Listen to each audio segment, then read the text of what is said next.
And we are live. Hello and welcome to Boat Wreck.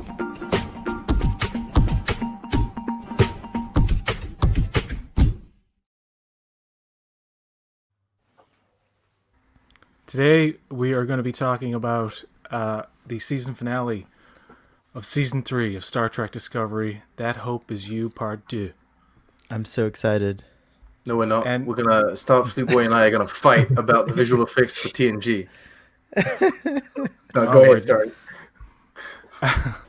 I want to get everybody's overall thoughts on the finale. We'll get into the season, but the finale, did it all pay off in the end, in your guys' opinions? Let's start with you, Valerie. No. The season was okay. I'm satisfied. I think that's a good word for it. I'm satisfied with the end of the season.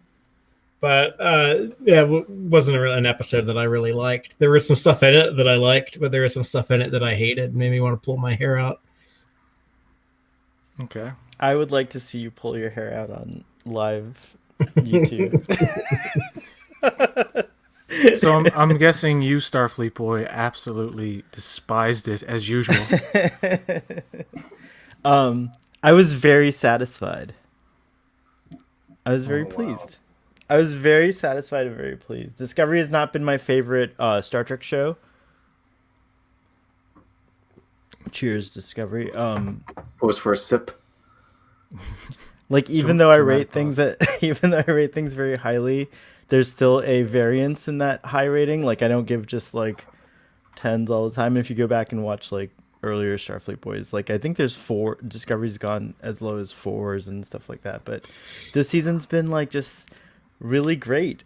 I thought it was like the most Star Trek-ish Discovery season ever because I didn't have to think. I just enjoyed the future. It was everything wonderful. that happened in the finale made sense to you and paid off. Not everything, no, but okay. I was very satisfied. I was very pleased. It was awesome. All right. Like I was vibing with it. I was enjoying all the pew pew, except for the we'll talk about it, I'm sure again in detail. But there's a lot of critiques, but I still give it a high rating. John, I wasn't impressed by the finale itself. No, I think everybody knows that. I was to some certain extent disappointed. I had higher hopes.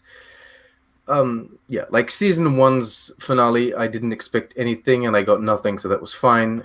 Season 2's finale, I didn't expect anything because the first one was so crap, but it surprised me and it was good.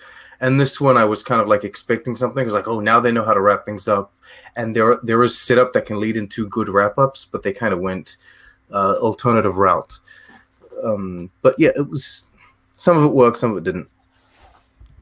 Yeah, I thought that all the Su'Kal stuff that they set up in the episode before this should have been resolved in all one episode. I think delaying that conclusion until now, I know they had to have everything happen at once, but for the big finale, like all the loose ends to be tied up, and I'm glad that at least the season finale didn't end on some kind of cliffhanger. You're wondering about some things, like where's this whole thing with Gray gonna go? Is Gray gonna become like real? Like is he gonna be a real boy like Pinocchio or something?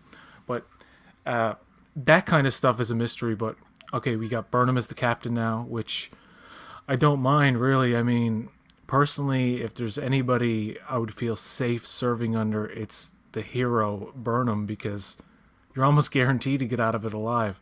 Or at least, if you're close to her, you will. Although, what was the robot chick who died in the last season?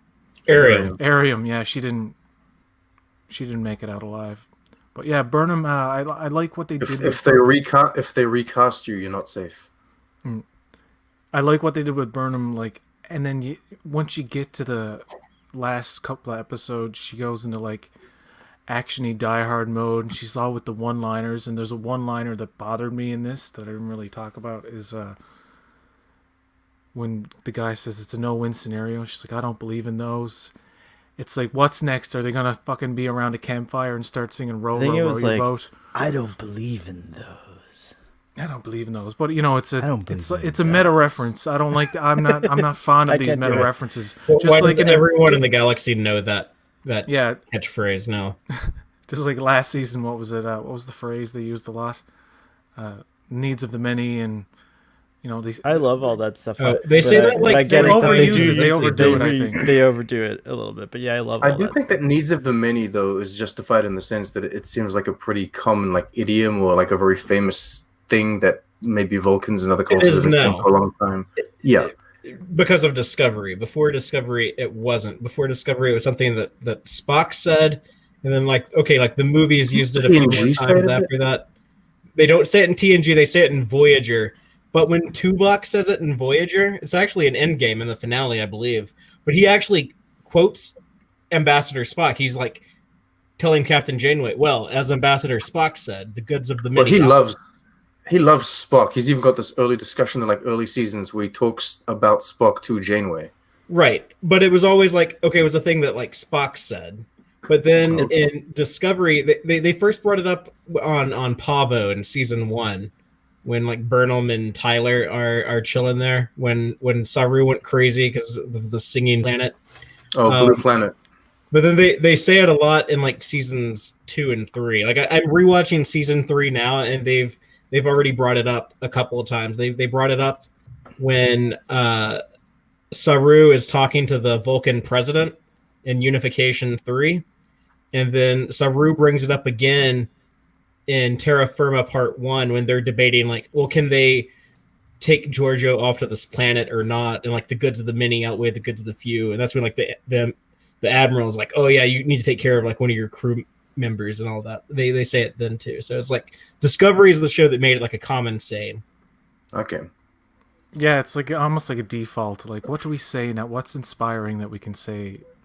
Also, this it's character interesting can say, and they'll like look through the the Star Trek phrase dictionary or whatever. I mean, I do want to say though that the whole thing where Burnham says we were just talking about she goes I don't believe in those. I don't believe those. in no scenarios. That it could just be a thing. Like it doesn't necessarily. We know it's a reference, but to her it might not be. Like you know what it's. I know. I initially felt really like appalled that Star Trek Discovery kind of like took that moment from Captain Kirk, so to speak, like if you will. Like my initial reaction to Saru talking about no-win scenarios to the crew in what was it, season 1, right? That he says that. Yeah, Saru says something about like no, there's no such thing as a no-win scenario. Like I can't remember suggesting that Star Trek, suggesting that was like something Starfleet taught or something, you know, like or whatever, right? It was that episode, but I always attributed it to Kirk. Episode. I always attributed it previous to this. I always attributed it to just Kirk. Like Kirk's mindset was no-win scenarios, but Starfleet like tried to prepare you to lose, like with the Kobayashi Maru. Like the Kobayashi Maru was a test to like show you that you might die in space. Like that's there the are whole no-win point. scenarios. Yeah, there are no-win scenarios. But then I just Kirk figured it out though. I just figured it out. Kirk was at the Academy like right before Discovery season 1. And they've already like kind of heard about like all right, that makes about sense. The cadet who beat the Kobayashi Maru. Chris Pine got to do that, like just like Chris Pine did. Kirk went to school with Tilly.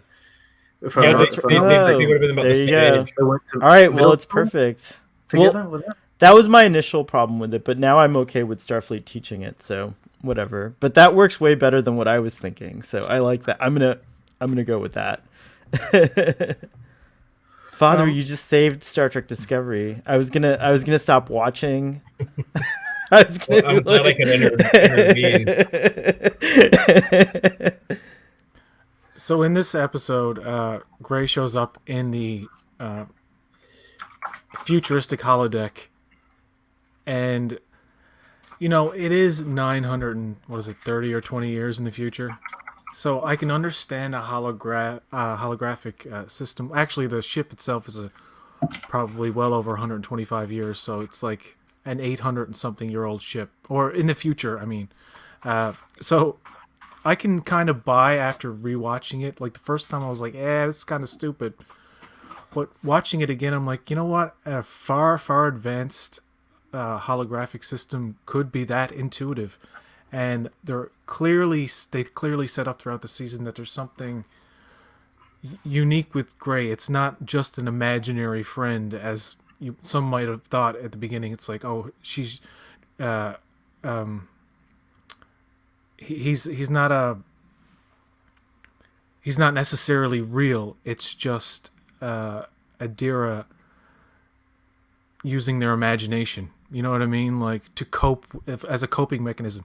That's what I initially saw it as, but now I'm like, no, Gray is an actual separate thing from Adira, and Adira has to. I keep almost using the wrong. They have to figure out a way to separate Gray. Like, it seems essential now that needs to happen. Mm-hmm. Because they've just built it up for so long, and I think that's one of the things in season 4 that I think personally would satisfy me. Yes, I don't care how you do it. Find a way to get Gray out into the real world. I don't want the whole thing about. I know it's kind of corny to me how Stamets is like looking at something that isn't there and like, oh, I'm mad at you, and it's like, okay, that's cute for a while, but if you're gonna have this character in there, just bring him out into the open and have him be a part of the crew. So what are you guys' thoughts on that? I think that's what they're going to do. I think, and I don't know if they said it, they haven't said this explicitly, but I've just come to the conclusion that Gray has forever been an entity of some kind that is not, as you say, clearly not part of the imagination of Adira, but an actual invisible ball of light or something that's been floating out there. And that's the only reasonable explanation or plausible explanation in my mind as to why the holoprogram interpreted Gray as a being and then gave Gray an appearance.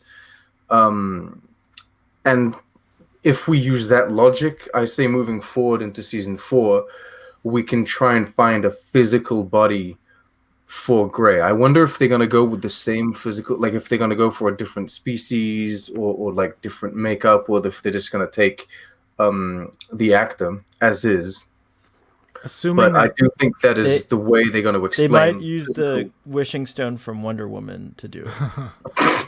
Is there not a Lazarus pit in Star Trek? Assuming that physical synths weren't actually banned again, we do see artificial holographic technology, but artificial intelligence, whatever. But I'm surprised, like, nowhere in season 3 did they explore, or I don't mean to connect it to Picard, but like explore that aspect of what's going on with synths now. Like, are there data-like beings around, or like what's on the go with that? But you could put Gray in a golem, like they did it with Picard, and that's centuries earlier. So I'm sure. I mean, Gray. That's the problem with Gray could actually cure for death. Yeah. Just no one dies anymore. You just put them in an android body. So people would want to still die, I think. Unless they're disintegrated. You know what I mean? I think people would want to terminate. Jean-Luc is happy having like a time limit on his. He's not, though. He literally said, like, you're going to give me like 10 or 20 more years, you know? He did say that. This is correct. It's true. He didn't say what the fuck, but he was quite close. The fucking hubris. Yeah, didn't give me too many. Yeah. Do y'all want to hear Patrick Stewart drop an F-bomb in Picard before the show is canceled? Yes, I do, actually. I already watched. That every day, and on. I already watched Blunt Talk, and it's genius. And I want to just like. No, I want it to be like a good, like it has to be like a really appropriate moment. Like, you can't just be like, make it fucking so. Like it has to have like a really like appropriate use to it. How about make it so fuck. But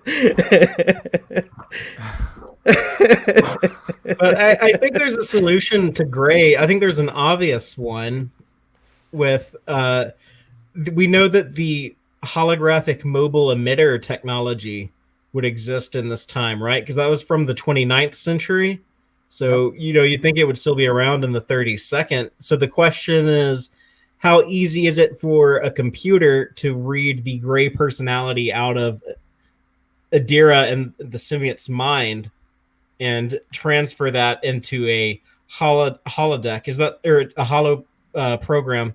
Is that something that any holodeck computer can do, or is that something that was unique to that Kelpian ship? Was it because it had broken down from the radiation that was, making the I love it. program break down, and that's why it somehow was able to pull a miracle like that? So I think that's where the struggle will be, because the technology is kind of Wow. there to facilitate Gray as a hologram.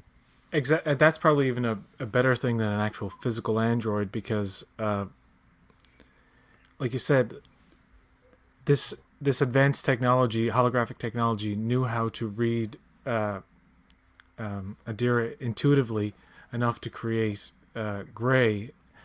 So maybe taking that knowledge forward, they can investigate and use like some kind of mobile emitter where it's something attached to Adira, and it Gray is projected from them. You know what I mean?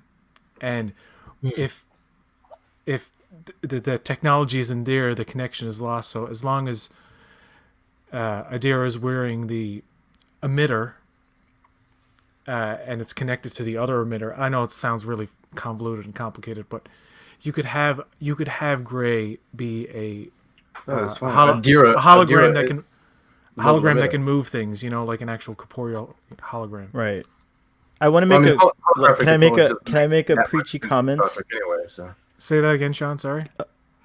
I'm sorry. I was just saying holographic technology doesn't make that much sense in Star Trek anyway. We just accept it and acknowledge it as it is. But I And mean, you could even DMH make it. operating on people and stuff. So Yeah, and then you can make it even more magical in this time. So I accepted that whole Gray in the holodeck thing because holodecks are magical in a sense anyway. So It's just force fields and photons. yeah, it's like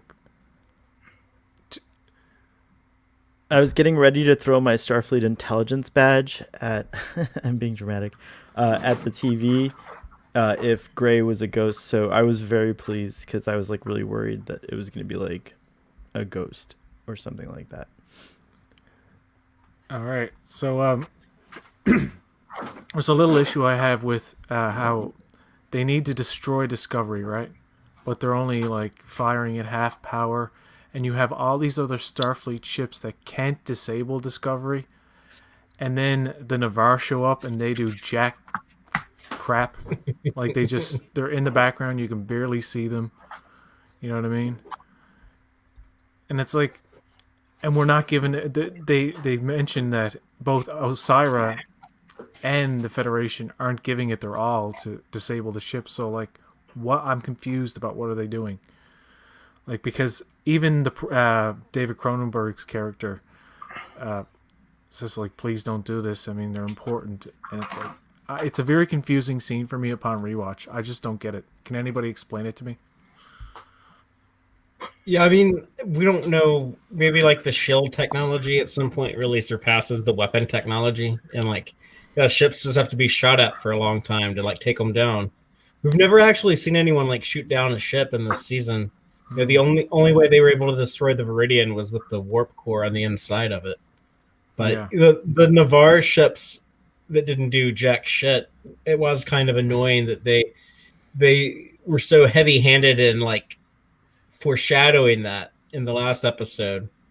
And then I don't know. I kind of would have liked to see like a close up of the ships, just being a ship person, but Yeah, it like is what it is. like one or two close-ups, like, but they don't do anything anyway. It's like, why is it that, I'm watching it, I'm like, Burnham is kind of going alone. Burnham and the other crew, they're kind of like very alone in this, but there's all this other help around them. Yeah, I guess You know it what I mean? kind of shows the idea of like the Federation coming back together. These member worlds that left, like Trill and Vulcan, or I'm sorry, Trill and Navarre, coming back, and it kind of makes it feel like a little bit more natural at the end when we see the Vulc or the Navarre president. I keep wanting to call it Vulcan. I'm just like I gotta like remember like no, that planet is Navarre now. It'll be Navarre going forward. AKA Volk. You know why they named it Navarre, right? It's Nivar. it's old canon, like from a book or something. No, N IVAR stands for now it's Vulcan and Romulus. Oh, that's why. Okay, because it's from like an old. Oh yeah, it was from like an old piece of fan fiction. Yeah, I was trying to like. That's why they wrote it. You covered that in your Easter eggs. Yeah, Yeah. I was trying to sit on my hands the whole time, but I knew it too because of that. Oh, wow. I didn't know that's why they originally called it like that. That's cool. That's not. I think that might be a coincidence. This part here really made me hate Osira, because like I really don't like her. It's not a good look, is it? To No, go like- around choking people disabled in a wheelchair. No, She she's chokes really, everyone. Does she she's have got a choking everyone. fetish? She's got a Is she choking kind of fetish. like a she's kind of like a Trying to dominant. remember. Did she choke her nephew as well, or not? No, she fed him to a Gormagander or That's something. like an that's intimate fine. thing. She's not going to do A that with her transworm, nephew. a transworm. Oh, that's right. That's Hey, right. this ain't Transform. Game of Thrones. This is Star Trek. Yeah, not you Game have of to think Star Trek Picard to think incest things, right? That's I forgot. Oh my Um, gosh. This is another point of contention for the episode. This We're gonna fight. This whole No, I'm TARDIS, just kidding. this whole TARDIS effect, where the ship looks like way too big inside. I mean, maybe they're using ultra wide angles or something to make it look bigger than it is, but I don't know. And this There's is the softer section. there's a very plausible Star Trek or a Trek explanation for it, but I still don't like it. You're talking It about the looks like Enterprise the jacket explanation. from Monster. Yeah, the episode the precedent that bigger on the inside technology does exist in the 32nd century is Yeah, okay but- with me. I It would. But was this already was- like that in season Yeah, 2 anyway. well, I can't be certain, but if you go and watch those scenes, they are on a much smaller scale. Like this is It's 'cause you never cavernous. go- There's a it's 'cause space you- dock. you were never There's a space inside. dock inside Discovery. Discovery now has the equivalent space of Earth's space dock inside of it. Is what this scene makes it seem like, but but still, It's very, I would like to see what Monsters, Inc. with I all the I was doors. wondering what's in the bubble. But apparently, if they have this bigger on the inside technology, that bubble could be like just like 300 feet big, and it's still like huge on the inside. So it's cool. Star Trek. That's what They're Star going to Trek's have doing to address this. There's so many people talking about this and complaining about it, and I Right. hope that they're not don't like think so. right now. They're not like. I think oh, it's no, on purpose. I actually think written, it's like- on Yeah, I purpose. actually think it is. I'm with Starfleet Boy. I think this is how they addressed it. Right, this is a troll. Right. They're This- like, oh, everybody- you don't like everybody the great addressed it. glass elevator? We're gonna do this Earth space Everybody dock inside the addressed Starship. it in season 2, and then they did it again in Short Treks, and everyone was like, "We like your Short Treks, but screw that shit." And then they. I mean, they we come can't out know of- for sure, like, but it'd be I've funny never if seen that's the this case. much discourse about like there's like clickbait websites are like putting out articles about like Oh wow, how did that's how amazing. did this all fit inside of the Discovery like This is the websites new like stuff Screen weird. Rant and Every Dennis season needs Booth a thing. and stuff. So Hey guys, the Viridian was actually inside the Discovery the whole time. I thought the Discovery was inside the Viridian, but it was the other way around. Yeah. Yeah, I think it's There's a gonna be little like, Discovery inside the Discovery. That's what That's we what were I was seeing. It's gonna be like in season 2 when Pike is like, okay, rip out the holograms. I don't really like them anyway. Or like Spock has sworn to never talk about his sister. There's some people complaining about it. Maybe they're more confident now than they were back then, and so maybe not. But I kind of think that they're going to feel the need to address it, and I don't want to be like the other Star franchise where there's people who like everything they don't like they blame on Kathleen Kennedy, and everything that they like they're just like, oh well, she has nothing to do with this. I already see people do that in Star Trek, but I'm not like a total like Alex Kurtzman hater. I do think that the reason why we got like this big thing in this episode was because of him. He is like a big fan of the roller coaster turbo lift was like his idea. And I think he's the one who pushes for like these big season finales. If you watch like the season 2 Blu-ray, there's like thinks it's behind the cool. scenes stuff of like he's like really focused on like the season 2 finale where he's he wanted Burnham like to fly out in the Red Angel suit and all like these thousands of ships blowing each other up and like that big scale. And I think he's the one who like pushed for this. You can ask Alex Kurtzman yourself this Friday on Starfleet Boy After Dark because he's often in the audience. So just ask and he'll probably Yeah. answer. Well, he listens to Text Trek also.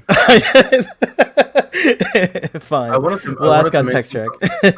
I wanted to mention something about the ships before that you were talking about, the Naval fleet. If I can just bounce off that, I would also like to see close-ups and like beauty shots and really just slower sequences of the ships, if possible. That would be really great, and it would also honor like the artists and the designers and all of these people that put them together, because it looks like a lot of work goes into these ships.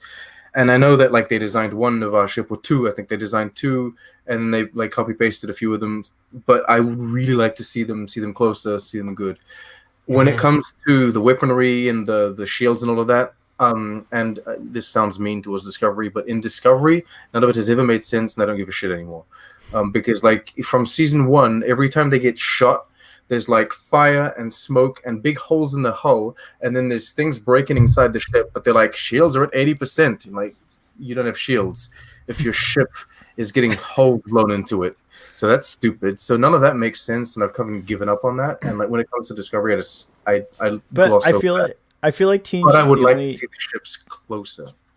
TNG spoiled you, and so did Voyager. Like they took a pummeling for like a long time. That all the space battles were just like. That's the thing. I really wish they brought. I hope they bring some of that type of space battle back. And the moment you have a ship breach, I feel like it's a very serious thing. So it makes sense to me that it would take. Enterprise did that well, forever. I think. Right? Yeah, people got sucked out into space and stuff. It makes sense to me that also maybe ships would be hesitant to actually fire on each other and get to that point, right? So since the situations can be very tense, like the all-out battles and wars, that's fine in Star Wars. You know what I mean? It's like, but anyway, I'm over it with Discovery. It doesn't matter. I would just like to see, you got a Navarre fleet. Show me the Navarre fleet. Give it a close up. You know what I mean? Yeah. Give it a lens flare if you need to, but just I want more beauty shots. Beauty shots. Yeah. Yeah, I wish they would have done something cool with the like Voyager J after they made like a cool ceremonious moment almost, like when they introduced it in episode 4. In the last episode of the season, when it was like in hot pursuit of the Viridian, it would have been cool to see it like do something, like maybe there's like these smaller emerald chain ships that it has to like fight through or something. That would have been like a cooler use, in my opinion, of like your CGI budget for your finale than Turbo Lift City. But it is what it is. Like take away all that, and that's a lot of money, that sequence. That's a lot of that budget for that episode, or it's, and take that out, just do something else and focus on, like, I know people were like complaining like the battle was too big in the season 2 finale, but yes, I agree, too many shuttles and all that stuff, but I almost like that more than I like this, partly because the Enterprise was involved. But in this case, you had what remained of the fleet there, which were like a good few powerful ships that couldn't take down Discovery for one thing, and couldn't really deal with the Viridian in an effective way, or at least any way that they showed us. And yeah, if there was more of a war element to it, I think I could understand, because you could cut back and forth. You didn't necessarily have to focus on too much, too long, but you can kind of get more of a sense of a grand battle. You know what I mean? Which I would not have minded at the time. I think Discovery's upgrade like explains how much firepower she was able to take, because she's probably on par. Do you think she was like really, really protected? Like they gave her the best because she's the most important. Yeah, the ship. Latest and greatest, and like very important. That's the rapid responder. Like Admiral Vance is very protective of Discovery earlier when he says like that's his rapid response ship, and he doesn't want to risk. And it makes sense. Like if there's like a big emergency on the other side of the galaxy, this is my only way to get someone over there ASAP. Yep. My model's not canon. It's true because it also doesn't have separating nacelles. The shuttle bay door was closed in that shot of it returning to HQ though. That's why all those ships are lined up celebrating when they're coming closed. They're like, oh, you finally found like the garage door remote and was able to close it. I'm glad they gave Owo her hero moment. But I have a question: How she get in there so easily? Like, isn't that a security issue? That anybody could just walk in there and plant an explosive device? In future tech, in 32nd century tech, it has like an ID that just automatically gives you clearance if you're like a valid crew member. Okay. And so I would imagine that OWO, yeah, like, you know what I mean? Like, I would imagine OWO has It's a good. clearance wherever. I'm not laughing at your explanation. I'm just laughing at the okay. It was like so natural. But no, it's true. It's 32nd century tech. It doesn't matter anymore. Like it doesn't matter. The dot 23 opens the door. Braxton's here. Evening. What's Yo. up, Braxton? Were you listening to us while you worked out? That's he does that sometimes. It's awesome. he does that. Yeah. I sometimes listen to Text Trek while I'm doing the dishes. I have done the same for the others. I do like the idea of the. I like the idea of the demagnetizing the nacelle to knock it out of warp. You know, like that's nice. That was fun. I think that was a good plan. I like that. There's a shot that's a little jarring, and this is the problem that the show sometimes has, where it doesn't give great establishing shots. It kind of just cuts to something, and you're like, wait, what were the seconds leading up to that? And it's this shot here, where Sarah's like enveloped the ship, and then it's like all of a sudden it's in there. It looks great, yeah, but it's like it was very quick though. In the episode, it was just like I think I one thing I've kind of I haven't gotten back to that episode, but I've watched it like 3 times already.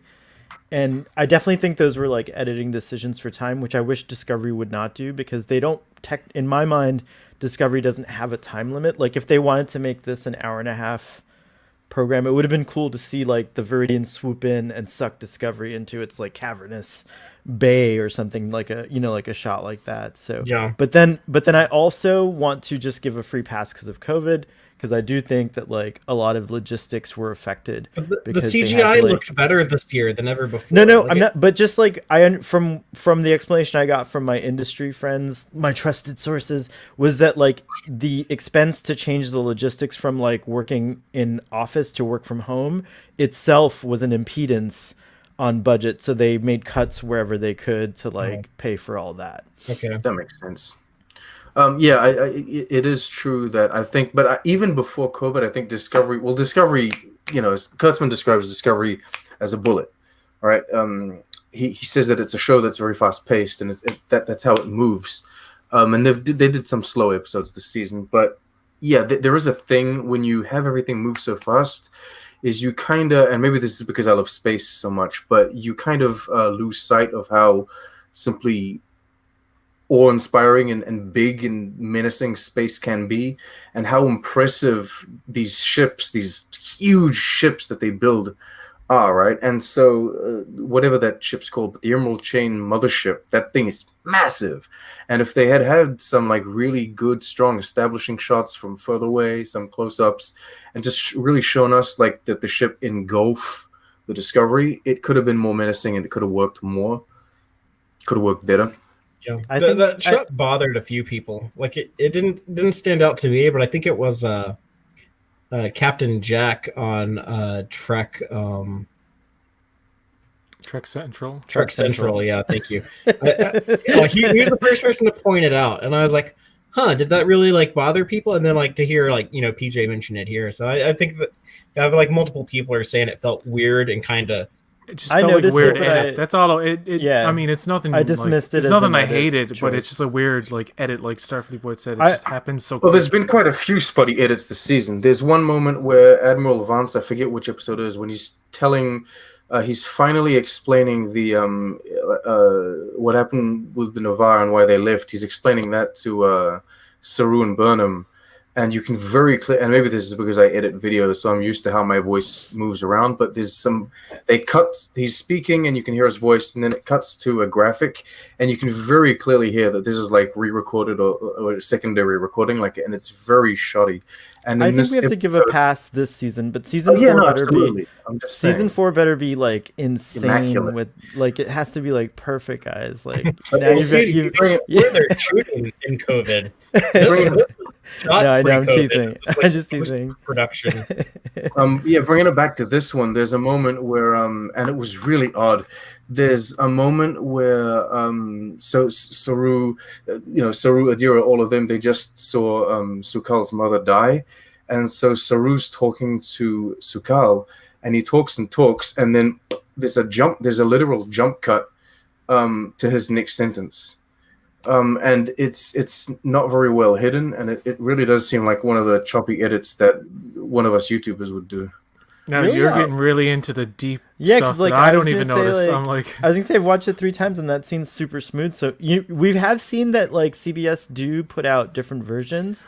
So the Canada edit might be just like a rougher cut than the No, US no, edit. the edits No, are I- always the edits are always the same. The graphics may be different, or the subtitles may be different in each Oh, country. gotcha. Okay, gotcha. No, but well, I didn't notice I- that. I'm gonna have to go back and watch for it because that's like. I have the time code if you want, because I sent I literally Damn it! asked Release the time what he code. saw. Release the time Post you code. post that time code. I'll find it. But No, yeah, I'll just go watch it again. And it's I'm fine. not. This isn't a major complaint, by the way. I know that COVID times and all of these, and sometimes there are probably edits, and I'm sure that some of my favorite movies have these kind of choppy edits I just never noticed. But now that I'm kind of editing my videos, I get there are certain things that stand out, I think. And I think a lot of times, rough cuts of these episodes will have dialogue that goes on longer and stuff like that. So I think they're like, oh, well, this runs like an hour and 5 minutes. We got to shave off like 4 minutes off the whole thing just to tighten it up a bit. And they always do, like, I believe they always go in and just cut a line here and there just to make one scene an extra second shorter so they can pack it all in. Because the episode, there is a lot going on. You got that fight with Osira, which is just like cool. I mean, the Superman thing, what was it? She chokes her and she pushes her into the thing. Superman 3, like Vera, the villain's sister. She comes. I thought Burnham was going to come out a robot, but that didn't happen. Super Burnham. That would have been amazing. Yeah. And then she shoots her in the head, right? No, she shoots her before she comes back out. Well, yeah, she shoots her. She somehow aims right for her head without seeing her. Right but that's between cool. the eyes. And she says, "Unlike you, I don't quit or whatever." The comments about Canada. First are of all, great. Osira didn't quit. She was fighting till the end. So I don't know about why that line doesn't make any sense anyway. But it seems so uncharacteristic for Burnham to shit talk a dead body. You know what I mean? I don't Like think so. she's more enlightened than that, and they've built her up in the past 2 seasons No. as being somebody who is not that cruel and not that petty. That's like You know the what I mean? equivalent to like to hell with our orders. I mean, this Osira was just trying to kill her. I don't mind Burnham letting off a little anger by cussing at a dead body. Like, I'm okay with that. Well, Like, they wanted that's like fine. they wanted, I would like, have the even been action- okay with her kicking Osira. Actually, You know, to be I wouldn't honest. waste. It would have been okay. Personally, if I was in the situation that Burnham was in, I wouldn't waste time talking to a dead body. I'd get right to the task I'm supposed to be doing because time is of the essence. If I So, were like, in that it's- situation afterwards, I'd throw all the tapes at her and the proto matter and everything. Like I would EJ, I would really make sure she was dead. That hope is Burnham. That hope is not you. She has the time to do this shit. I was not trying to hate on Canada. The comments think I'm hating on Canada. I apologize. I was not trying to do that at all. He always waits till he's off air to hate on Canada. There's the time code of the weird edit at the end that Sean was talking about. I can't Yeah, wait to check go that out. watch. 48:45. There's a jump there. That's funny though. I think that can we talk about the hopes for season 4 yet, or save it? Yeah, we're just gonna talk. We're just gonna one more- add a We're gonna say little- one more a thing hope. about the. A hope preview though. Just I'll say Yeah, I hope in season 4 they chill out. No, That's okay. all. Yeah, okay. Yeah, you must be patient, my friend. We're almost done. Yes, sir. Yes, sir. Burnham is captain at the end, which I think everybody saw coming. I didn't. I wasn't sure. I was bouncing around between. No, I was they're gonna hoping. You were hoping she was going to be captain. Yeah. Yeah, I think it's was about my hope. time anyway, because they keep dancing around it so much. It became kind of irritating. So by the end, I was like, good. So we're going to get into that, but season 4, we're going to see how she's a captain. And I think they're going to go in a direction where she's not what we're going to expect out of her. She's not going to be the one always taking control and always doing the hero stuff.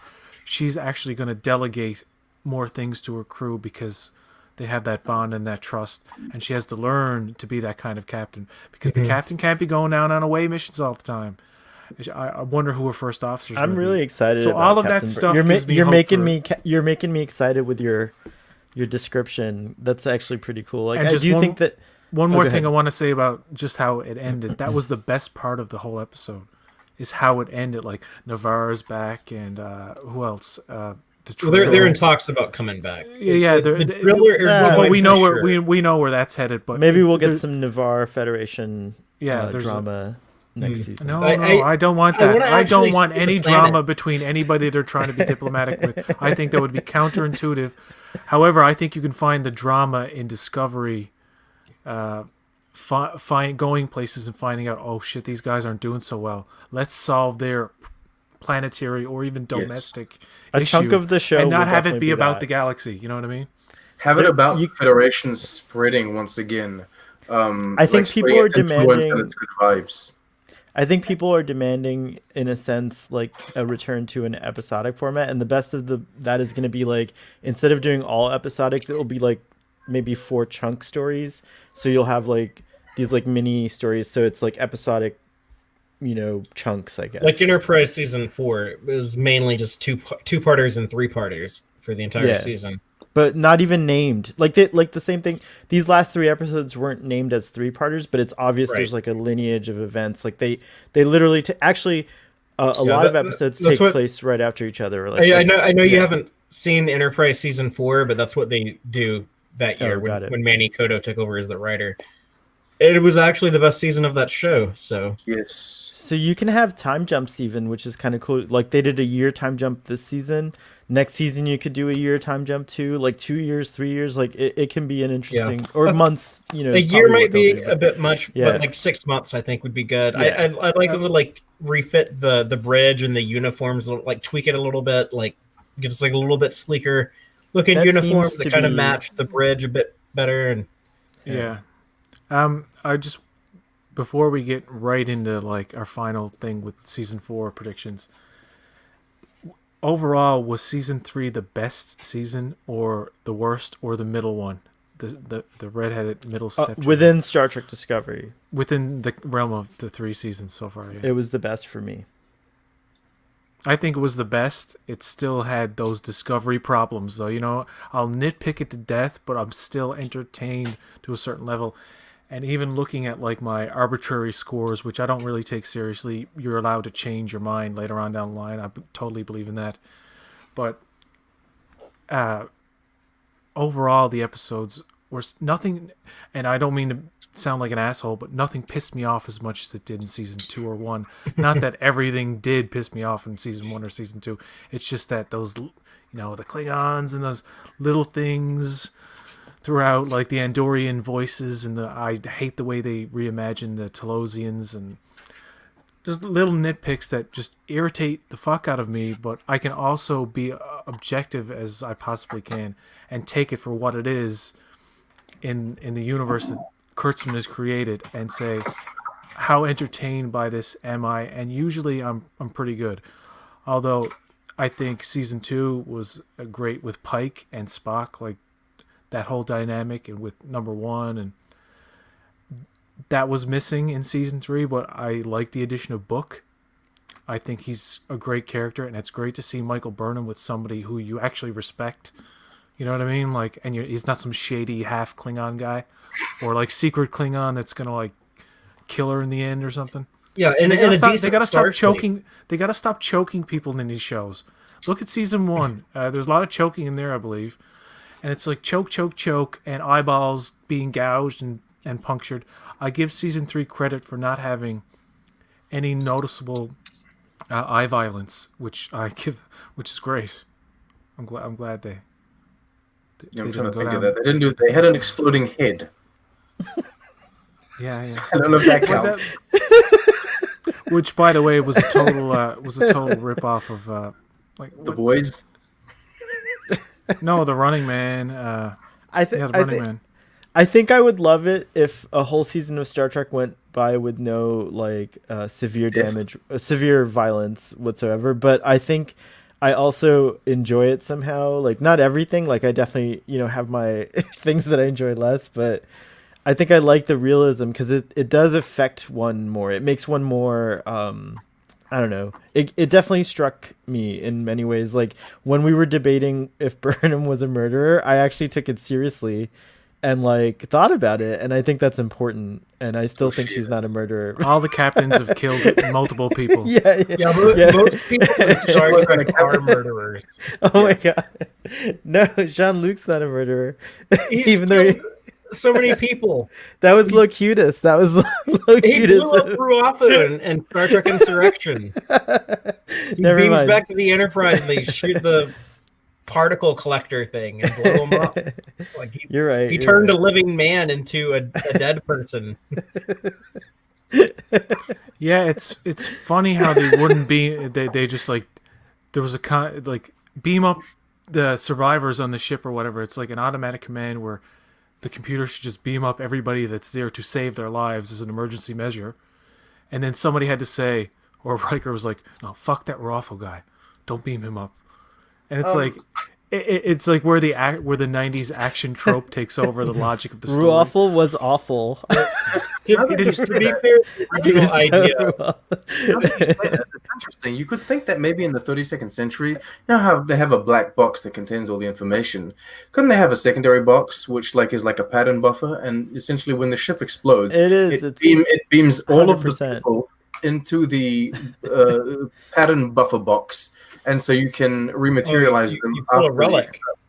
You pull Yeah. a Scotty Topped- from relic. It's a relic that was the box. best. That's It's the like the black best box and the use of relic 30, box.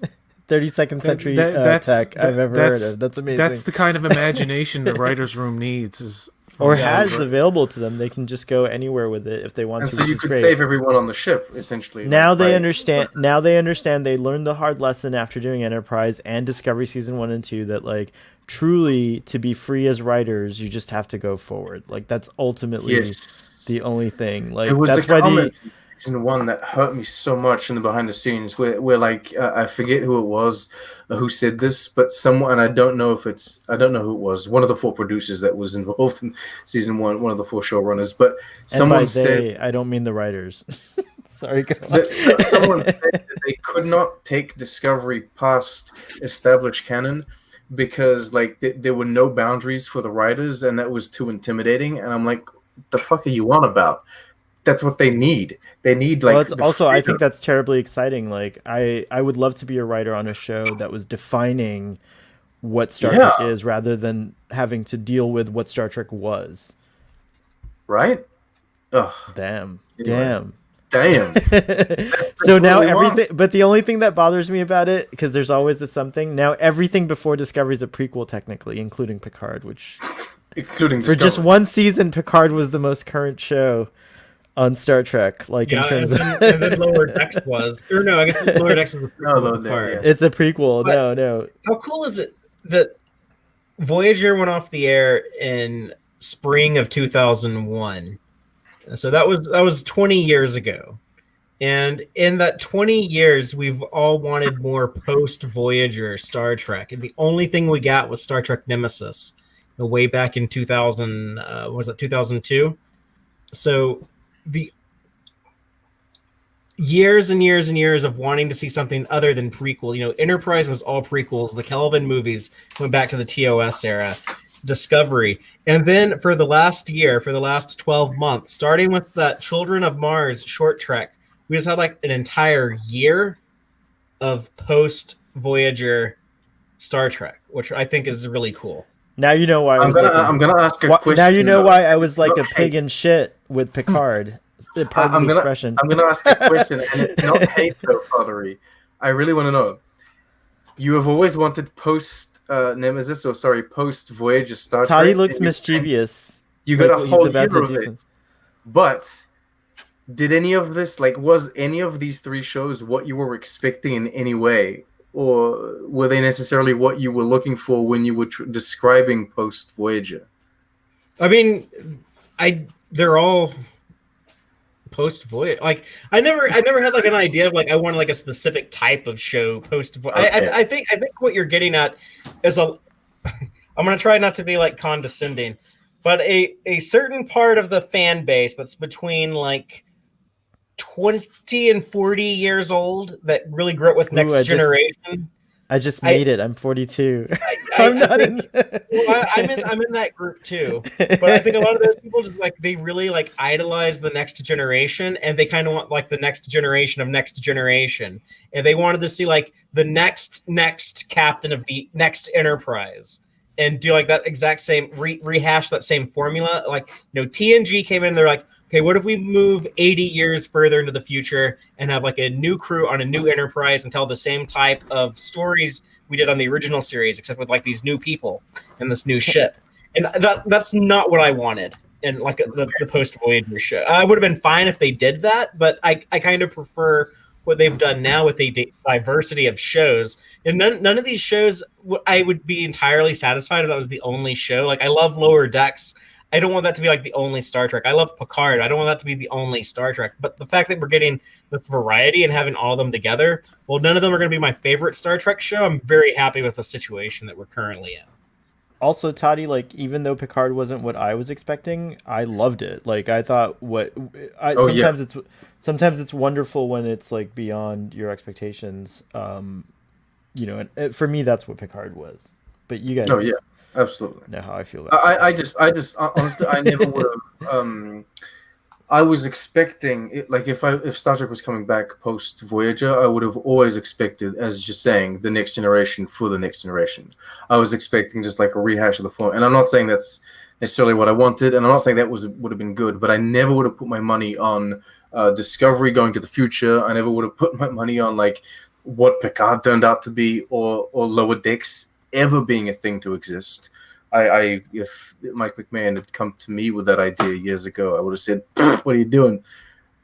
You'll never get that." I like that.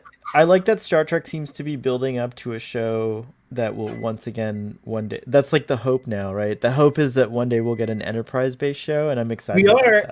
We are. It's going to star Anson. Yes, I know. It's called Strange New Worlds. Sorry, a future. You're right. Sorry, a future. I'm talking about a future. It doesn't. Why do I always forget Strange New Worlds? I apologize, Anson Mount. I'm very excited. But no, like I like that Star Trek is willing to go boldly, and boldly go.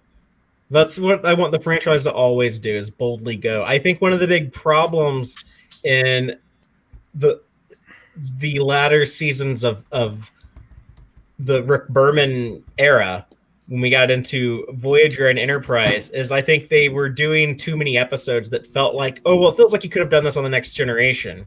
It wasn't like unique to that show. They should have been writing stories. What's the story that you could only do on like our show? We need to be telling those types of stories. Things like none of the other previous Star Trek shows could have done, and need to boldly go. And so I'm very, very happy that Star Trek is willing to do that now. It is risky, but I think that's the right call. Yeah, I can't wait for Strange New Worlds. Like I'm giddy over it. The same way with Picard, and then like look what happened. But let's not get into that. To answer your question from earlier, I think this was the strongest season of Discovery, in my opinion. I think that the leap in quality is not as big between 2 and 3 than it was from 2 and 1.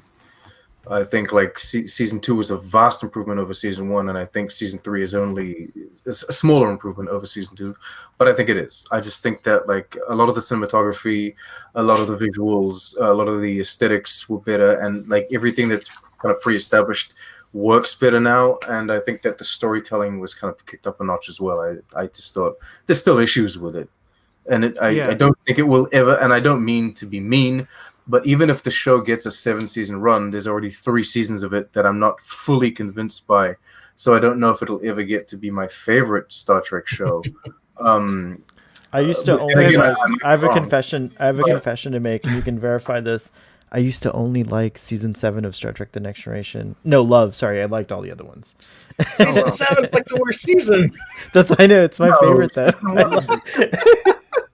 I used to argue that it Season was one the... exists. Come on. That's like the one where they're like okay, well, Where there's the these ship other. becomes sentient. I was very I was much more belligerent and weirder in high school, so That's where everyone had like a surprise relative that showed up, where it's like yes. Worf is like, "Oh, this is my human brother," or Geordi is like, "Oh, my mom just died," or like Loxana Troy is like, "Deanna, you had a secret sister no one told you about." Picard, here's your long lost bastard son. Surprise! And then after that, every show had a surprise data sibling or family member. Right? It's true. See, you complain about Mom? Spock being all over Star Trek, but I like it that the Soong family is all over Star Trek too. It's kind of cool. Data was the Spock of the Next Generation anyway, so they had to do the same. It's true. There's a couple of good episodes in season 7, like the There are. where is Android Mother. And, I gave away a spoiler. Oh well, you've all seen it. What? This is a show only for people who've seen all of Star Trek, And- except for every- Enterprise and Voyager. And the animated series Parallels gets is no shout-out. good. Parallels is good. Genesis is great. And All Good Things is one of the best finales of any TV show. Yeah, I agree. But yeah, it's There's a a lot of- mix, there's a it lot of is a good- mixed bag. Like the worst episodes are in that season though as well. I'm more fair now. I don't I don't want to already talk about the end of Lower Decks, but there's a thing that's been like scaring me the hell like a lot since Lower Decks delivered probably the best first season of any Star Trek and the best season finale. I'm Since like, the original how, series. since I'm like, how are they gonna pull off? Because now they have to get like Lower Deck, Mike McMahon. You have to give us the best series finale of all of Star Trek now. Like that's what you have to do. And anyway, I'm looking forward to that. Not that I'm looking forward to the end of it. I want it to go on for a long, long time. But yeah, Yeah, the same. I want all these shows to get 7 seasons. 7 And you know, magic number. if Discovery keeps very gradually improving season by season, by season 7 it might be a good show. No, I'm joking. I'm joking. I'm joking.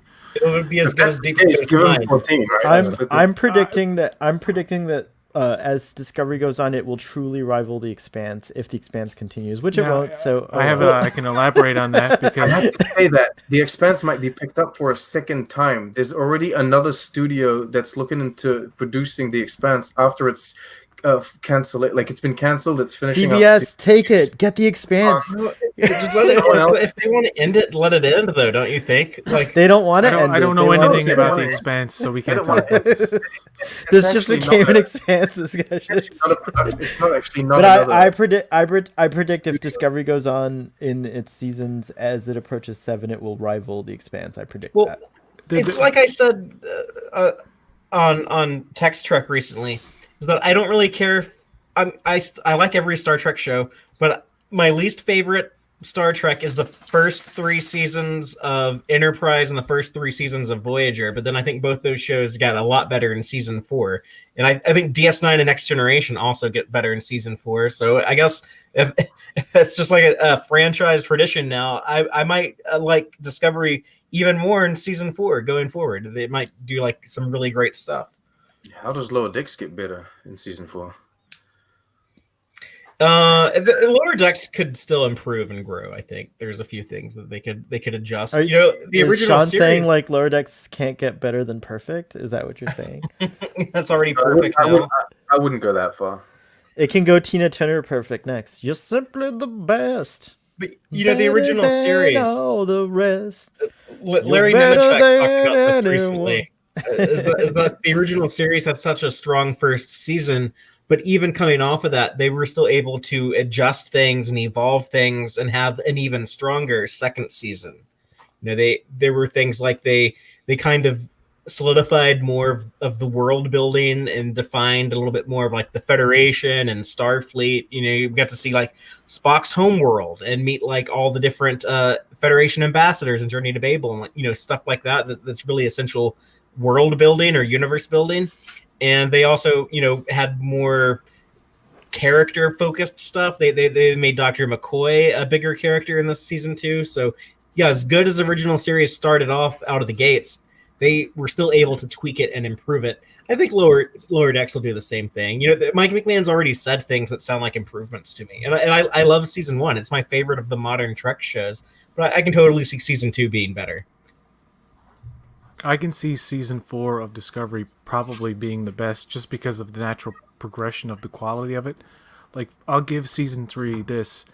It looks so much better than the previous seasons. You go back and watch season 1 and 2, and I think they realize this after time that upon repeat viewings, even if the lens flare and the glaze and just the messy nature of it, like they always have to have lens on the dirt when they're doing space shots. Every single time a machine passes the camera, or like a ship, the camera has to do the shaky thing for a second, and it's like you keep noticing these things over and over again. They tone that down overall. Like I know the dots don't look very good. I don't care for them at all. Like, not only the way they look, but like just the idea of them. I don't mind little robots fixing everything around the ship, but like, not for me. But I do appreciate the fact that the look and the cinematography of the season 3 is just so much cleaner looking. And they actually keep the camera still. Like, the camera's still moving, and they still do their traditional, like, pull-out shots, like these long shots that they do. And they're still not that great at establishing shots, but that episode 5, where they do the glory shots of all these new ships, that was fantastic. And I'm wondering, why didn't they keep that up? I don't even need to see the bridge or the captain on the bridge. I just need to see, like, just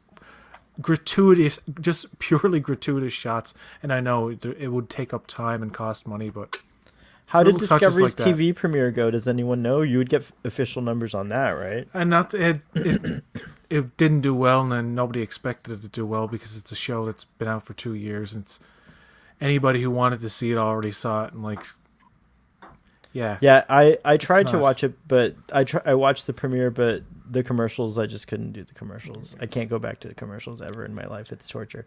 But I watched Discovery as it came out on TV, so it was the Space Channel here in Canada, and it's so horrible. Like, all of the commercials, it affects your. It made the show. Yeah, I'm not the biggest fan of Discovery season 1, but like with the commercials, it really kills it. It makes it unbearable to watch.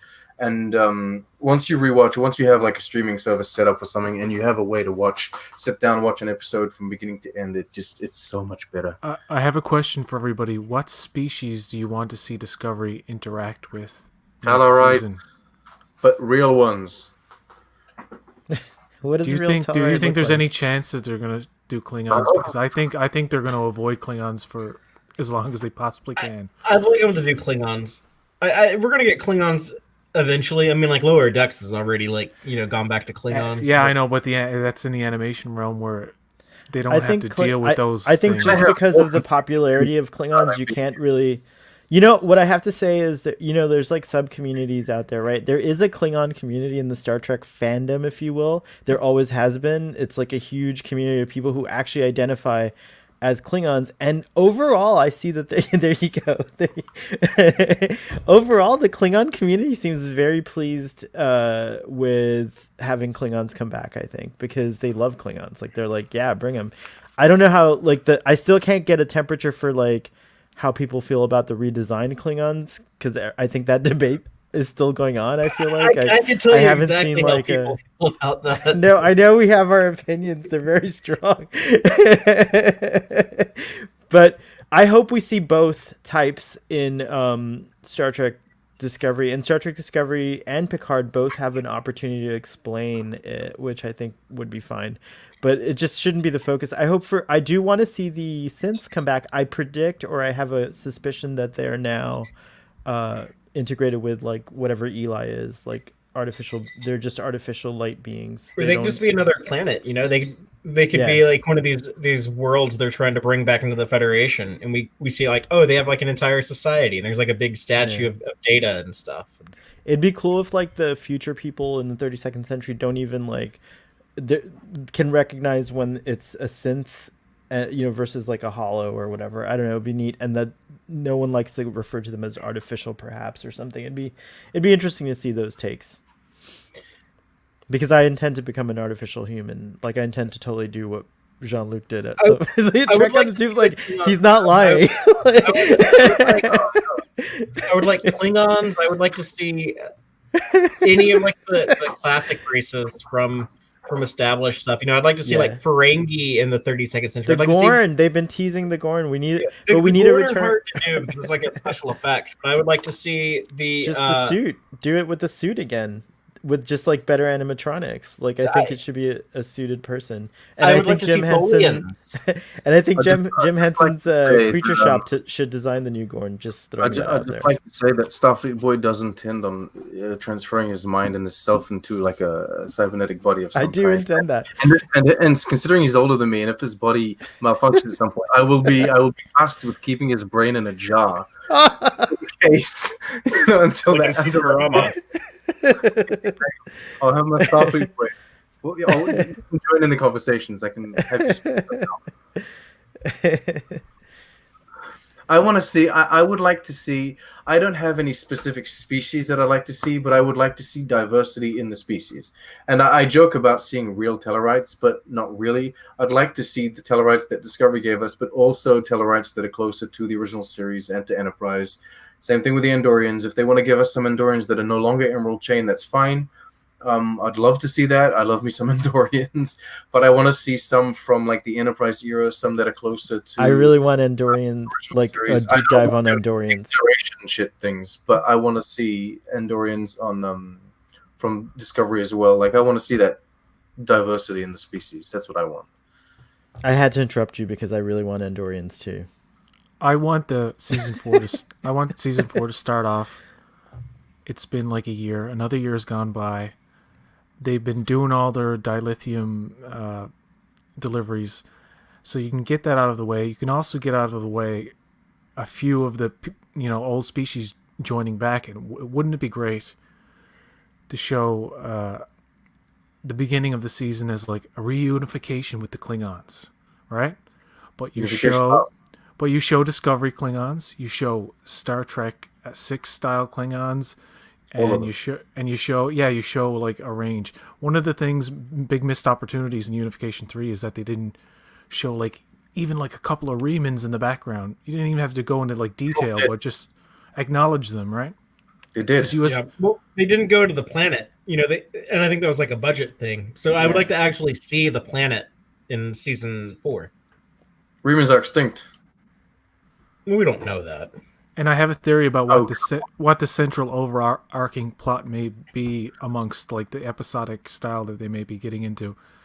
It will have something to do with Navarre and some kind of crisis that they need to help Navarre or something. I think the Vulcans are going to play a big part. Yeah, and Earth, get Earth back in the mix. Like, see how that works out. I don't mind if next season is kind of slow and diplomatic in that way. I think that would be more thoughtful and more interesting, and would be kind of a challenge to the writers. What?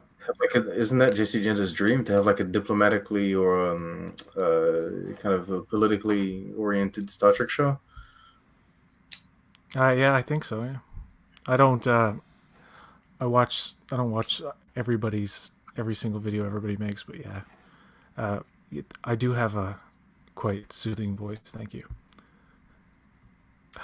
You actually do. Your voice is very nice. But yeah, I just don't. I think. I know I'm hoping for the Klingons, but I just know it's not going to happen. But even if it's another species, I think that we're going to see more Andorians. Definitely. I want whatever species the whale probe is to be a thing, or see where. What's that? More probes. Or maybe it should come back like every night. It's like 900. It's on a 900-year some odd rotation, and so it should come back. Can I say something about aliens though? In Discovery, is that if Saru is not going to be on the bridge anymore, they really need to add another alien, because it's just like Linus and a bunch of humans now. That entire shit. What about this guy? Well, you're an alien. Girl, isn't it? No, I'm talking about the dude that has like the. That's a girl. alien... The octopus. Oh, sorry. My gosh. I don't like that thing, and I don't want them to show that ever again. There's a strange anomaly in the last few. There's a strange anomaly in the last few episodes because I like that thing. Apparently, according to Sci-Fi Fanatics, I watched his video and he said the woman who plays Octopus Head is the actor who's in those scenes and that new crew member. They give her, That's amazing. I'm glad they do and that. and I That's very think that cool. might have been just a They're gonna kill technical. Octopus Head. No, I think Octopus Head is still around. I just think she's playing both parts. I think We're they gonna could. get like a a heartfelt story can- that's gonna make hold Octopus Head your favorite character. Hold on. And that episode, they'll kill Octopus I gotta Head. finish. I gotta Sorry. finish the story. I gotta finish the story. Be a heartfelt story about how Octopus Head can't put on the uniform. That's what I think. The head inside the head Oh, God is damn it. is the children. Is its children, and it's been keeping them safe this whole time. But then they kill it off, and the children. They die didn't too. kill off Octopus Head. What are you talking about? Sorry, we're being stupid. Sorry. No, but I think the reason they had her play a human because there was a lot of actiony stuff and a lot of stuff where they had to be like collapsing on the ground and stuff. I don't think that would have worked with that huge prosthetic head. So they were like, screw it. We'll just make you a new crew member and we'll get rid of that Nielsen, the blonde one. Like, what happened to her? I think Anybody know? I think the actress wasn't available to shoot Okay. those last couple of episodes, and so they're like, I did wonder Octopus where Head. Nilsson was. I missed Nilsson. I was and, like, another hoping to see reason could Nilsson, be but I like that lady. She's cool. Additional photography could have been a factor too because they will often go back after they've initially wrapped principal photography and do pickups and stuff like that. It'd be great if we get a short treks about Octopus Head and their backstory. It'd be really amazing. She's got her baby. Apparently, she's got babies in there. She's got to protect. Yeah, what do they call that race? The Osnus or something like that. I hate them. They're just like so showy and so like overdone and way too elaborate. And you can get I would like no to see a emotion out Saturday of Night it. Live skit with like action sequences with that character with the Osni like running around doing action stuff and falling. The short tricks is she falls on her head, but then she can't get up for the whole short tricks. All right, well, Toddy has to leave and take care of his fatherly duties. But I want to thank you for joining us, Sean. It's been great having you on in this. Hey, PJ, you host a nice show. That was a lot of fun. Yeah. Well, are you guys carrying on, or am I leaving now? No, I have to leave and take care of my fathery duties. I thought PJ was ending it, like for all of us. Oh no! Well, we can continue on for a bit, but yeah, I want to eat this taco. go ahead. Okay, well, at least Father and I are leaving, and then you guys can. I have to get ready for my stream tomorrow. If I can plug that real quick. Yeah, go ahead. Everyone should check out Text Trek tomorrow at 7:30 p.m. Central, where we will be discussing not only this recent season of Star Trek Discovery, but also season 1 of Star Trek Lower Decks, and just our thoughts coming off of an unprecedented 23 consecutive weeks of new Star Trek. And if you could just explain TQIF to the audience. Yeah, so every Friday night we have hashtag TQIF. That's your must-see YouTube lineup. We kick things off at 7:30 p.m. Central on the Text Trek channel, and then What does TQIF stand for? that's Thank You. It's Friday. It's Friday. Because in the United States, there used to be a block of TV that came on Friday nights called TGIF. Step by Step, Yeah. Family Matters. Yeah, I know. Did they have Full that in House. Canada? Oh, ABC TGIF was huge in Canada. Oh, Okay. that's awesome. I didn't know if y'all had that. And we call it must see YouTube. 'cause it is. Yeah, we had only like so many channels, but like CBS, ABC, NBC were like the ones. Can I plug And it tomorrow's was Starfleet it was Boy usually After the Boston affiliate, by the way. Dark? Oh, cool. Yeah. So we On get the tomorrow's- Boston news. Tomorrow's Starfleet Boy After Dark, we're rewatching Star Trek 2: The Wrath of Khan first, and then we'll have shenanigans after. PJ might not Toddy, make you are it. dismissed. All right. But Thank you, Toddy Captain. seemed intrigued. He's like, "Oh, rewatching Star Trek 2." Yeah, right? guys. Bye, Toddy. What are you plugging? Nothing. Me? Yeah, don't you have a plug? Oh yeah, I got a channel. Trek on YouTube. No, I will be releasing a Packlet species video, but that's the day Lower Decks drops internationally. So like the 22nd, I think it is, January. So yeah, that's what's going on. And eventually, I'll put out my full Discovery season 3 review, but I don't know when that's coming. All right, see ya. Bye. Okay, now that Sean's gone, we can have a good time. Yeah, what do you want to do, guys? I don't know. Yeah, I think we've covered about everything, haven't we? Is there any other thoughts? Yeah, I have no more hopes to express or any more complaints to express. I think I'm good too. Yeah, I want to thank you guys for joining me, and I want to thank the chat here, Triangulum Studios, and there's Braxton and Red shirt. Son of a Red Shirt, and Son of a Red Shirt. This Starfleet Boy guy. Yeah. How was I there? So check That's an that out imposter. tomorrow. I was thinking about, I don't know if I'm doing it, but thinking about a pre-show TQIF to start even before you We're guys. making a trilogy. Get on in there. Get Like- on into the TQIF. That's awesome.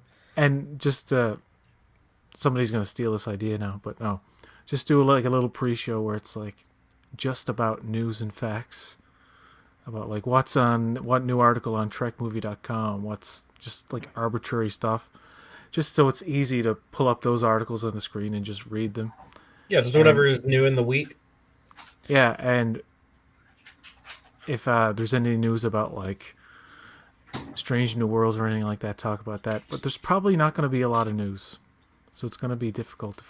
You can go on trekmovie.com or any site. It's like, Well, there's about to be a lot of news, I think, because they're about to start shooting Strange New Worlds and supposedly Picard. So we're gonna get like casting news and stuff like that. There's gonna be some info on Disco season 4, Lower Deck season 2, Prodigy. I think we're gonna see a lot of news in the next few months. and I must look up when CBS or Viacom CBS now, which also has a new name by the way. I can't remember, but anyway, anyway, I can't remember. But anything about Paramount Plus coming out, I'm going to cover that too, because that's supposed to be launching anytime, and apparently they're supposed to be going international throughout like maybe the end of 2021 into 2022, but like Bell Media in Canada will still have access to all the Star Trek media, probably including Prodigy and stuff like that. So yeah. Well, that contract is going to expire eventually. Yeah, it's also interesting. A lot of what Disney Plus is putting on their platform in Canada this year is licensed out to like Crave and other places. And then once they go there, yeah, the rights go right back to Disney. Yeah, but they license certain properties out for like years. Like Crave, I think Friends in Canada went off Netflix and just immediately went on to Crave. And I can't imagine how much Bell Media paid to have Friends on. So yeah. Yeah, what is Friends on in the United States? I don't know. Hulu?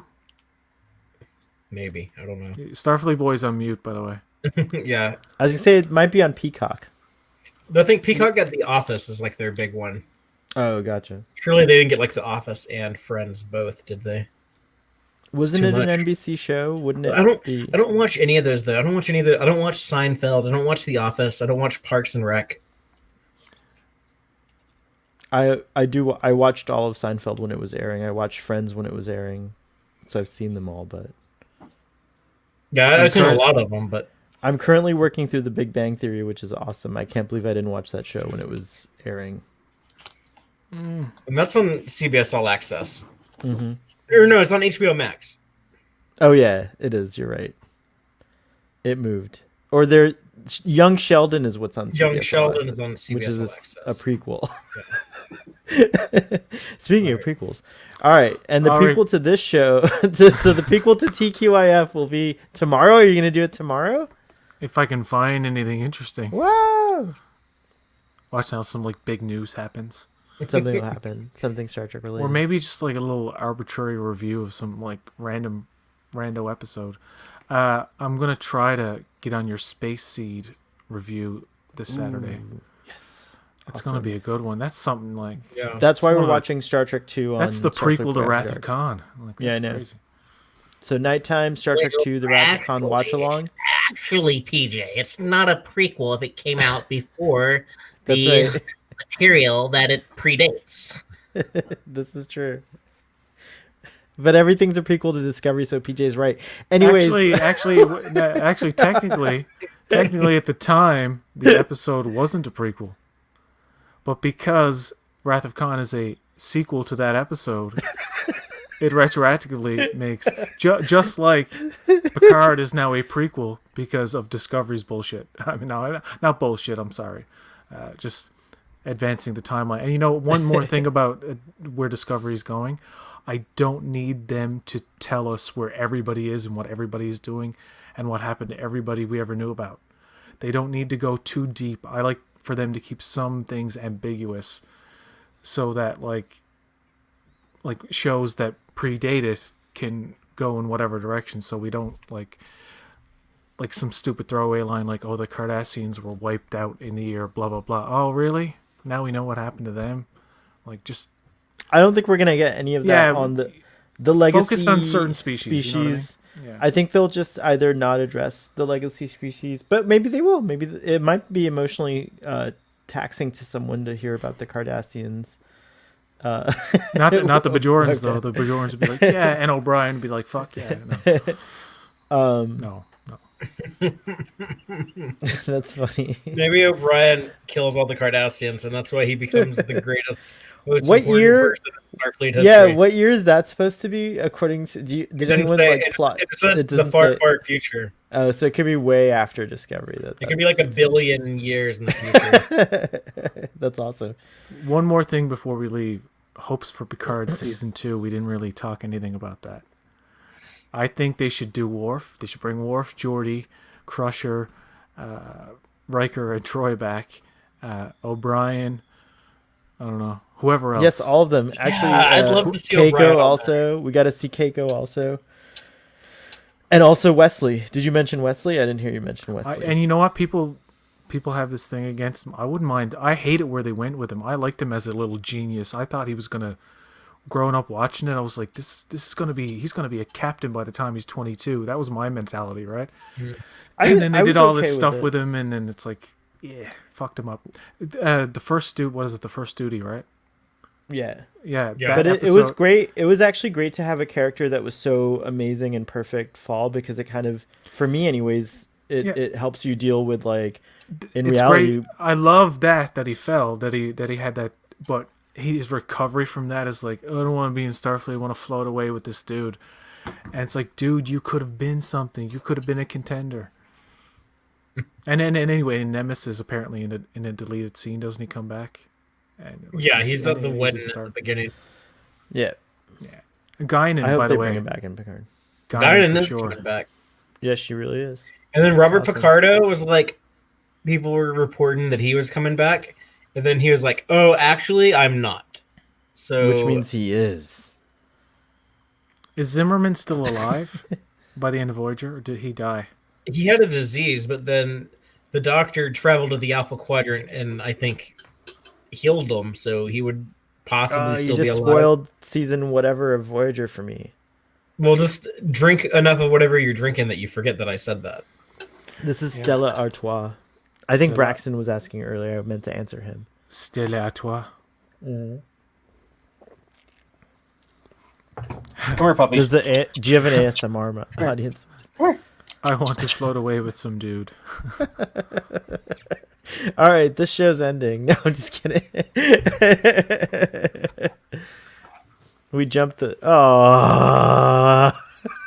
Oh wait, we gotta full screen this. Oh my goodness! Look at the camera. Look at that! Look at that face. That is the cutest face. Put me down, he's saying. He looks kind of like Porthos. Amos. All right. On that note, Go watch The Expanse. we gotta go watch The Expanse now. I'm not. Yeah, I saw the new episode yesterday. Oh yes. All right. Bye, audience. We're gonna have a little after talk. I got I should watch The Expanse. I really should.